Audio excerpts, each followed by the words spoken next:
Hello everyone, welcome to this video. This video is part of a 10 minute day series और यहाँ पर हम JAIIB का and IFS उसका important topic that is micro and macro economics इसको discuss कर रहे हैं। तो ये topic is it important from the exam point of view और कैसे हमें प्रिपेयर करना चाहिए, what should be the depth in which we should prepare, everything will discuss in this video.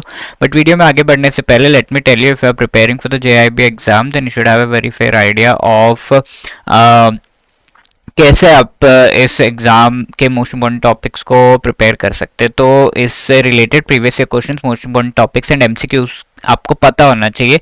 तो इसका बढ़िया पीडीएफ डॉक्यूमेंट हमने बनाया है जो आप डाउनलोड कर सकते हैं by clicking the link given in the description. Now we will be talking about micro and macro economics. ठीक है, ये काफी इंपॉर्टेंट टॉपिक है। क्वेश्चन इससे आता है एग्जाम में, काफी अच्छे लेवल का क्वेश्चन आता है। But the basic if you understand, आप कोई भी क्वेश्चन इस टॉपिक से आराम से आंसर कर पाएंगे। तो firstly here you can see this person, this is Adam Smith, जिन्हें फादर ऑफ मॉडर्न इकोनॉमिक्स कहा जाता है।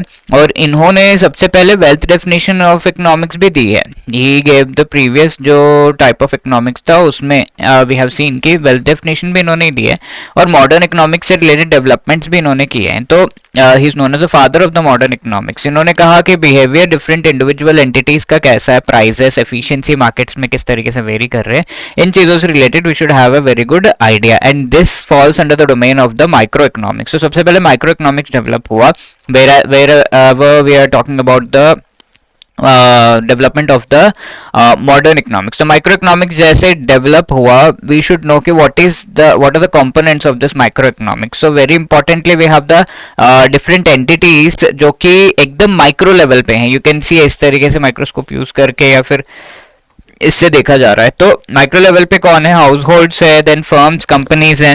इनके किस तरीके के डिसीजन से related to supply and demand and how these decisions actually can impact the price and various other things in the market.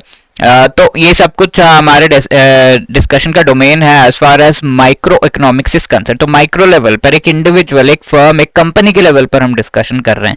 Now this discussion is not enough as far as economics is concern, that is way आगे जाकर आया macro economics. तो 1930 में in US से great depression हुआ था, यानी कि यहाँ पर लोग एकदम रिसेशन में चले गए थे, अनएम्प्लॉयड हो गए थे, अंडर एम्प्लॉयड इनफैक्ट हो गए थे। You can see these people having this badges on their neck के हाँ इस तरीके से हमें जॉब वगैरह चाहिए, and they were roaming all around the streets of America.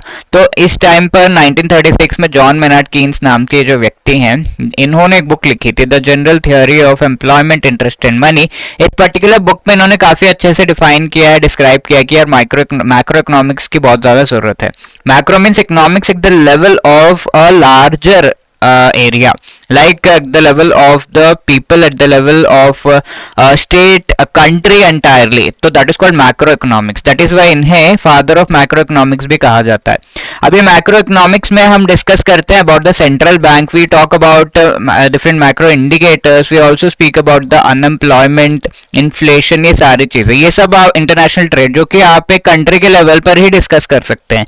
ये नहीं कह सकते कि एक पर्टिकुलर पर्सन का इन्फ्लेशन क्या है, पूरा कंट्री का इन्फ्लेशन क्या है, सेंट्रल बैंक उस कंट्री में कैसे फंक्शन कर रहा है। तो that is why macro economics में जो भी आता है, all of these are called aggregated we can say demand and different parameters and indicators. तो डिमांड पूरे एक कंट्री का सभी का ऐड कर देंगे तो will be getting the aggregated demand, और ये डिमांड एक्चुअली मैक्रो इकोनॉमिक्स के डोमेन में आ जाता है। इसी तरीके से सभी लोग का इनकम इंडिया में अगर ऐड कर देंगे तो इंडिया का जीडीपी या नेशनल इनकम बन जाएगा, that will be under the domain of the macro economics.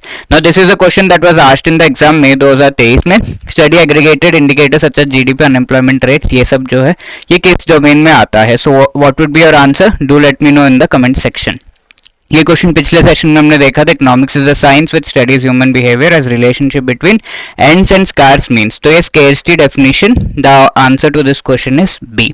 And if you are preparing for the JAIIB exam, let me tell you, हमारा जो सुपर क्रैश कोर्स है इसमें आप just in 12 days giving just 60 hours of your time आप आराम से इस exam के मोस्ट इंपॉर्टेंट टॉपिक्स को प्रिपेयर कर सकते हैं for all the 4 components through the live classes which are conducted as part of this course. इनके साथ आप प्रैक्टिस भी कर सकते हैं हैं जो भी आपने पढ़ा है. We have a test series chapter wise and full length mock test. Also before the exam revision के लिए शॉर्ट नोट्स भी प्रोवाइड कर रहे हैं, and along with that 80% discount भी है using the code JAIB80. So you can get the link of this course in the description. वहां से आप ज्वाइन कर सकते हैं इस कोर्स में.